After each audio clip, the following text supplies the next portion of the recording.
తమిరిస జానకి గారు రచించిన ఒక చక్కటి కథ విందామండి. నీకు నీ కొడుకు మీద నిజమైన ప్రేమ లేదు. ఏమిటి మీరనేది? నిర్లక్ష్యంగా భర్త వైపు చూసింది సరోజిని. ఉన్నమాటే అంటున్నాను. నువ్వెంతసేపు నీ కూతుళ్ళ గురించి తప్ప కొడుకు సంసారం, వాడి సుఖ సంతోషాల గురించి ఆలోచించవు. నీలాంటి వాళ్ళని ఆ దేవుడు కూడా మార్చలేడు. ఎప్పటినుంచో మనసులో ఉన్న ఆ 2 మాటలు అనేసి బయటికి వెళ్ళిపోయాడు రాఘవరావు. ఆయన అలా అనడానికి తగినంత కారణం ఉంది. తనకి అమెరికాలో ఉద్యోగం వచ్చినట్టు కొడుకు ప్రసాద్ చెప్పిన రోజు ఆనందం పట్టలేకపోయింది సరోజిని. మా నాయనే ఇక్కడుద్యోగం వదిలేసేయి, అమెరికా వెళ్తే బోలెడు డబ్బే డబ్బు అని సంబరపడిపోతూ అడగని వాళ్ళకు కూడా ఊరు వాడ అందరికీ చెప్పుకుంది గొప్పగా. తన కొడుకు అమెరికాలో ఉండబోతున్నాడని, అక్కడికి తన కొడుకు ఒక్కడే అమెరికా వెళ్ళబోతున్నట్టు, ఇంకెవరి పిల్లలు అక్కడ లేరన్నట్టు, వెళ్ళలేదన్నట్టు. అది మొదలు అక్కడి నుంచి ప్రసాద్ ఫోన్ చేసినప్పుడల్లా ఆవిడ మాట్లాడే మాటలొకటే. ఒరేయ్, పైసా పైసా కూడబెట్టు, నీ మీద ఖర్చు పెట్టుకోకు. 2 చెల్లెళ్ళున్నారు నీకు, వాళ్ళకి పెళ్ళిళ్ళు పేరంటాలు చెయ్యాలి. నీ స్నేహితులెవరు ఇండియా వస్తున్నా వాళ్ళ చేత నాకు చెల్లెళ్ళకి బంగారం ఎప్పట్లానే కొని పంపిస్తూ ఉండు. ప్రతి నెల నువ్వు పంపించే డబ్బు ఇలాగే 1వ తేదీ కల్లా బ్యాంకులో మాకొచ్చేస్తూ ఉండాలిరోయ్. భార్య మాటలు విని విని చీదర పుట్టింది రాఘవరావుకి. తను ఉద్యోగం చేస్తూనే ఉన్నాడు కదా, పూర్తిగా వాడి మీదే ఆధారపడి బతుకుతున్నట్టు ఎందుకలా వాడిని ఊదరగొట్టటం? వాడు కూడా ఊపిరి పీల్చుకోవాలా వద్దా? చాలా పొదుపుగానే ఉంటూ నెలా నెలా డబ్బు పంపడమే కాక 2 చెల్లెళ్ళ పెళ్ళిళ్ళకి తనే డబ్బు ఖర్చు పెట్టాడు ప్రసాద్. ఆ తర్వాత తను చేసుకున్నాడు పెళ్ళి. అప్పట్నుంచి తల్లిపోరు మరింత ఎక్కువైంది. వరుసగా కూతుళ్ళ సీమంతాలు, వాళ్ళ పిల్లల బారసాలలు, పుట్టినరోజులు అన్నీ హై లెవెల్లో జరిపించాలి. ఊళ్ళో ఎవ్వరూ కనీవిని ఎరగని రీతిలో చెయ్యాలి. దానికి తగినట్టుగా కొడుకులుంగారు డాలర్లు వెదజల్లాలి. ఒరే, అమెరికాలో ఉన్నావు నువ్వు, నీ తాహతకు తగ్గట్టు మేమిక్కడ జరిపించాలి. మన చుట్టాలందరికీ కళ్ళు కుట్టాలి. అందరూ నా చుట్టూ భజన చేస్తూ తిరగాలి. నాకు తెలుసులే నీకు అమ్మంటే ఎంత ప్రేమో, నీ చెల్లెలకి నువ్వంటే ఎంత అభిమానమో ముందరి కాళ్ళకి బంధం వేసేది. అన్నగారు పంపించే డబ్బు కోసం తప్ప నిజంగా ఆ చెల్లెళ్ళ మనసులో అన్న మీద ప్రేమ పొంగిపోవట్లేదన్న సంగతి రాఘవరావుకి మాత్రమే తెలుసు. వాడికి పెళ్ళయింది. వాడి సంసారం వాడిని హాయిగా సవ్యంగా చేసుకోనిచ్చేలా వీళ్ళు లేరన్న చింత ఆయనకి బాగా పట్టుకుంది. అమెరికాలో ఉద్యోగం చేస్తున్నాడు, మాకు కారు కొనిపెట్టకూడదా అన్నయ్య? తల్లి దగ్గర పెద్ద కూతురు రమ గారాలు పోయిందో రోజు. చెల్లెళ్ళు మీరు కాక పొరుగింటి నుంచి వచ్చిన ఆ కోడల మహమ్మారి అనుభవించడానిక నా కొడుకు సంపాదించే డబ్బు? చూస్తూ ఉండు, 4 రోజుల్లో మీరు కారు కొనుక్కోడానికి డబ్బు పంపాలని వాడికి ఫోన్ చేస్తాను అన్నది సాధించింది సరోజిని.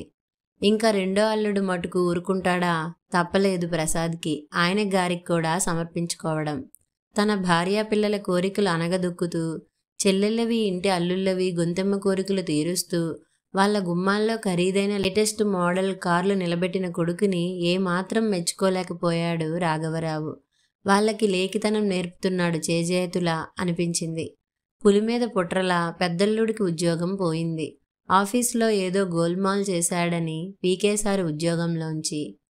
కాళ్ళు తన్ని పెట్టుకుని సిగరెట్టు మీద సిగరెట్టు కాలుస్తూ హాయిగా ఇంట్లో కూర్చుంటున్నాడు.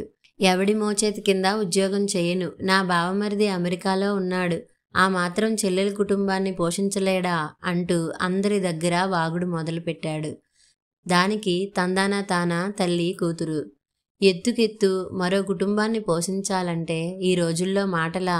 ఒక్క తిండితోనే అయిపోదు కదా, ఇంకో ఇల్లన్నాక ఎన్ని ఖర్చులు, అందులో పైగా పిల్లల చదువులకయ్యే ఖర్చు అంతా ఇంతానా ఈ కాలంలో? నీకిదేం రోగమే, కొడుకుని కాపురం చేసుకోనివ్వవు? ఆ కూతురికి అల్లుడికి బుద్ధి లేకపోతే నీ బుద్ధి బుర్ర ఎక్కడికి పోయాయి? సీరియస్గానే అన్నాడు రాఘవరావు. కానీ సరోజినికి కావలసిందల్లా కోడలు సుఖపడకుండా ఉండడమే. ఎప్పుడు చెల్లెళ్ళ రందీతో కొడుక్కి మనశ్శాంతి లేకుండా చేస్తుంటే ఆటోమేటిక్గా ఆ భార్యాభర్తల మధ్య గొడవలు వస్తూనే ఉంటాయి. దానివల్ల కోడలు ఏడ్చుకుంటూ కీచులాడుతూ కాపురం చేస్తుంది. ఇంకా సంతోషం ఎక్కడుంటుంది దాని మొహానికి? అదే ఆవిడికి కావాల్సింది. తన అన్న కూతుర్ని చేసుకోమంటే మేనరికం చేసుకోనని ఇష్టం లేదంటూ ఈ పిల్లని చేసుకున్నాడన్న కక్ష పీకల దాకా ఉంది ఆవిడకి. నిజంగా కొడుకు మీద ప్రేమ ఉన్నదైతే వాళ్ళ కాపురంలో తంపులు పెట్టాలని ఎందుకు అనుకుంటుంది? తల్లి ఏడ్చే దొంగ ఏడుపులతో, చెల్లెల సంసారాల సమస్యలతో మెంటల్గా చాలా అప్సెట్ అయిపోతున్నాడు రాను రాను ప్రసాద్. తండ్రి కూడా రిటైర్ అయ్యాడు. ఆ రోజు ఫోన్లో తల్లి ఓ పెద్ద పిడుగు పడేసింది. చిన్నల్లుడు గారు ఉద్యోగం మానేసి వ్యాపారం చేయదలుచుకున్నారట. బిజినెస్ చేస్తారట్రా, నువ్వు పెట్టుబడి ఇవ్వాలి. ఎంతైనా నీ చెల్లెల మొహం చూసి ఇవ్వకుండా ఎలా ఉంటావు? 2 రోజులు పిచ్చి పట్టినట్టు ఆలోచించాడు ప్రసాద్. ఆ విసుగు, చిరాకు చూపించుకుందుకు భార్య ఉందిగా. ఎన్నాళ్ళని ఆ భార్య మటుకు భరిస్తుంది? అమెరికాలో ఉన్నామన్న పేరే గాని చిన్న చిన్న సరదాలు, చిన్న చిన్న కోరికలు కూడా తీర్చని భర్తని భరించడమే కాక అతని విసుగులు, చిరాకులు, అలకలు ఎన్నాళ్ళని భరించాలి అన్న ఆవేదన ఆమెను కృంగదీస్తోంది. పెళ్ళిళ్ళయి ఇన్నేళ్ళైనా, పిల్లలు పెద్దవాళ్ళవుతున్నా అక్కడ వాళ్ళు స్థిరపడట్లేదు. ఇక్కడ తమని మనశ్శాంతితో బతకనివ్వట్లేదు. వాళ్ళందరూ ఇక్కడి నుంచి వస్తున్న డాలర్లతో దర్జాగా గడుపుతున్నారు. తమకే ఓ ఇల్లంటూ కొనుక్కోవడానికి డబ్బులు లేవు ఇక్కడ ఇన్నేళ్లుగా ఉంటున్నా కూడా. అందుకే భర్తతో ఓ రోజు అనేసింది, చిన్నల్లుడు గారు బిజినెస్లో పెట్టిన డబ్బంతా హుష్కాకి. దివాలా తీశారని ఫోన్ వచ్చిన రోజు, ఆ రోజు ఇలాంటి వాళ్ళ వల్ల మన ఇద్దరి మధ్య దూరం పెరగడం మీకు బావుందా? కోపంగా చూశాడు. నీకసలు ప్రేమాభిమానాలు ఉంటేగా. చిర్రెత్తుకొచ్చింది ఆమెకి. తన సంసారాన్ని తను పోషించుకోక ఇంకొకడి మీద ఆధారపడిపోయి పైలా పచ్చీసుగా గడిపే వాళ్ళ అడుగులకి మొడుగులొత్తుతూ జీవితం గడిపితేనే ప్రేమాభిమానాలున్నట్టా? అయినా నాకు తెలియక అడుగుతాను, వాళ్ళవే నా కుటుంబాలు, వాళ్ళవే నా సంసారాలు, మనది సంసారం కాదా? మీరు, నేను, మన పిల్లలు, మనదొక కుటుంబం కాదా? ఎంతసేపు వాళ్ళని గురించిన ఆలోచనలతో మీలో మీరు మదన పడిపోతూ నేనేదన్నా చెప్పబోయినా పురుగులా నన్ను తీసిపడేస్తుంటే నాకు మీ వాళ్ళ మీద ప్రేమాభిమానాలు ఎందుకుంటాయి? ఎందుకుండాలి? ఏ ఆడదానికైనా అత్తగారు మంచిదైనా కాకపోయినా పువ్వుల్లో పెట్టి చూసుకుంటూ ప్రేమ చూపించే భర్త ఉంటే సంతోషిస్తుంది.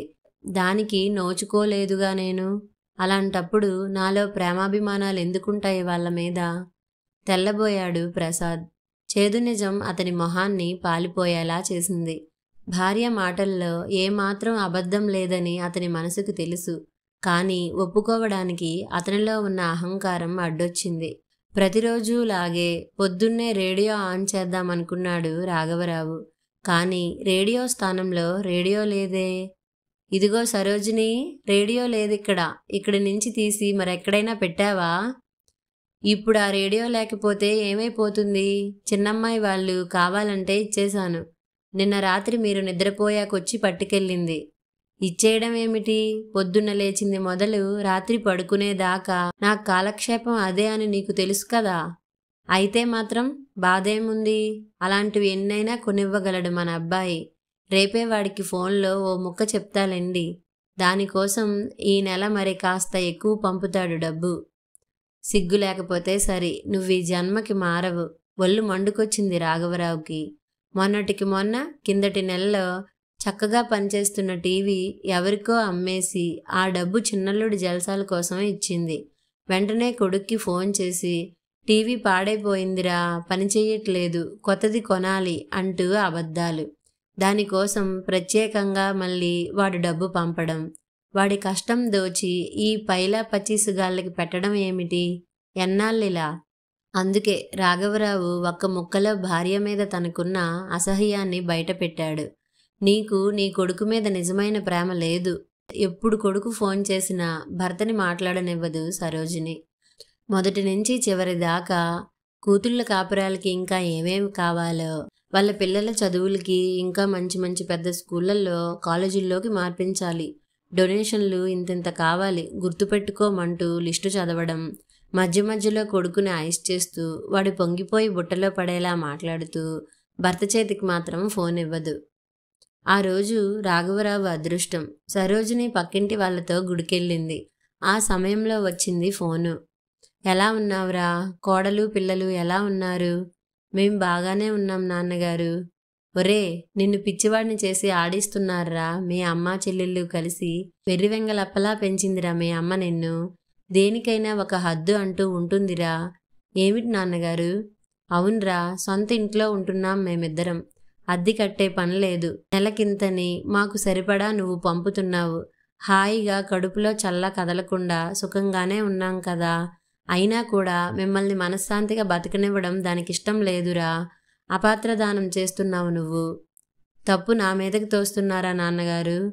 అవునరా, మొట్టమొదటి తప్పు మీ అమ్మది. ఆ తప్పుని మొదట్లోనే తుంచేయకపోవటం నీ తప్పు. మొక్కై వంగనిది మానే వంగుతుందా? నీ చెల్లెళ్ళు మీ అమ్మ నోరు తెరిస్తే అబద్ధాలు పుట్టలు. వాళ్ళ గురించి ఇలా చెప్పవలసి రావడం నాకు బాధగానే ఉంది. కానీ నిజానిజాలు నీకు తెలియాలి. ఇప్పటికే చాలా ఆలస్యమైంది. వాళ్ళ తప్పులు వాళ్ళు దిద్దుకొని జీవితపు విలువలు తెలుసుకుని మసులుకోవాలన్న జ్ఞానం వాళ్ళకి కలగనివ్వట్లేదు నువ్వు. అతి మంచితనం కూడా ఒక వ్యసనం కిందకే వస్తుంది నా దృష్టిలో. సోమరిపోతుల మీద చూపించకూడదు మంచితనం. అతి వినయం దుర్త లక్షణం అన్నారు పెద్దలు. నీ బావగార్ల పట్ల నువ్వు చూపించే వినయాలు ఆ కోవకి చెందినవిగానే కనిపిస్తున్నాయి నాకు. ఇలా అన్నందుకు నీ కోపం వచ్చినా సరే, నేను చెప్పాల్సింది చెప్పాను. నాన్నగారు, ఇంకా ఉందిరా అసలైన ముఖ్య విషయం చెప్పాల్సింది. మీ చెల్లెళ్ళు వాళ్ళతో వీళ్లతోనూ ఏం చెప్పుకుంటున్నారో తెలుసా? మా సంసారాలకి డబ్బు పంపిస్తూ మా శ్రీవార్లకి సోమరితనం అలవాటు చేశాడు అన్నయ్య. అందుకే మా సంసారాలిలా ఏడ్చాయి. అక్కడేమో తను హాయిగా ఉన్నాడని చెప్తున్నారు. ముగ్గురూ కలిసి నాటకాలు బాగానే ఆడుతున్నారు. అన్నగారి వల్లే వాళ్ళ కాపురాల్లో సుఖం లేకుండా పోయిందని నలుగురు అనుకోవాలన్న దుర్మార్గపు ఆలోచన వాళ్ళది. ఇప్పుడు చెప్పు, తప్పు ఎక్కడ మొదలైందో? ప్రసాద్ చేతిలో ఫోన్ బిగుసుకుంది. చెక్కబొమ్మల్లే నిలబడ్డాడు. కళ్ళల్లో నీళ్ళొక్కటే తక్కువ. నా తప్పు నాకిప్పటికీ అర్థమైంది నాన్న. గొంతులో సన్నగా పశ్చాత్తాపం ధ్వనించింది. ఇన్నేళ్లుగా ఈ నిజం నీతో చెప్పుకునే అవకాశం నాకు రాలేదు. ఇప్పుడు చెప్పాక నా మనసు తేలిగ్గా ఉంది. రెంటికి చెడ్డ రేవడిలా ఉంది నా బతుకు. మీ కోడలు మంచి మనసుతోనే నాకు అర్థమయ్యేలా ఎంతో చెప్పాలని ప్రయత్నించింది ఇన్నాళ్ళు. కానీ నేను మూర్ఖుడిని కాబట్టే తను అసూయతో ఈర్ష్యతో చెప్తోందనుకున్నాను. ఇప్పటికైనా బుద్ధి తెచ్చుకొని వాళ్ళ బతుకులు వాళ్ళు సరిదిద్దుకుంటారో మానతారో వాళ్ళకే వదిలేయి. మరి వాళ్ళ బతుకు తెరువుకి మార్గం? నువ్వు ఆ సంసారాల్ని పోషించడం మానేస్తేనే వాళ్ళ బతుకు తెరువుకి మార్గాలు వాళ్ళు చూసుకుంటారు. ఇంకో విషయం చెప్పాలి నీకు. నువ్వు విదేశంలో ఉన్నావు కాబట్టి నన్ను అమ్మని ఇక్కడ చూసుకోవాల్సింది వాళ్ళే కదా అన్న అభిప్రాయాన్ని, మొహమాటాన్ని నీ మనసులోంచి తీసేసేయి. ఈ ఇల్లు ఒక పోర్షన్ తాళం పెట్టుకొని మన కిందే ఉంచుకొని మిగిలిన భాగం అద్దెకిచ్చి ఆ వచ్చే అద్దె డబ్బు నెల నెలా నువ్వు పంపించే డబ్బు పెట్టుకొని మాకు నచ్చిన ఏ ఆశ్రమంలోనో ఉంటే ప్రశాంతంగా మా జీవితం గడుస్తుంది. ఈ వయసులో కావాల్సింది ప్రశాంత జీవనం. సమస్యలు కొని తెచ్చుకుంటూ దెబ్బలాటలు గొడవలు పెంచుకుంటూ పోయే జీవితం కాదు. ఎవరికైనా సరే పెద్ద వయసులో కావలసినది ఆధ్యాత్మికత, ప్రశాంతత. ఆ రెండు వాటంతట అవి పరిగెత్తుకుంటూ మన దగ్గరికి రావు. మనసు తలుపులు తెరిచి మనమే వాటిని ఆహ్వానించాలి. కాబట్టి నువ్వు నా నిర్ణయాన్ని కాదనుకు ప్రసాద్. తండ్రి అభిప్రాయంతో మనస్ఫూర్తిగా ఏకీభవించాడు ప్రసాద్. కథ సమాప్తం.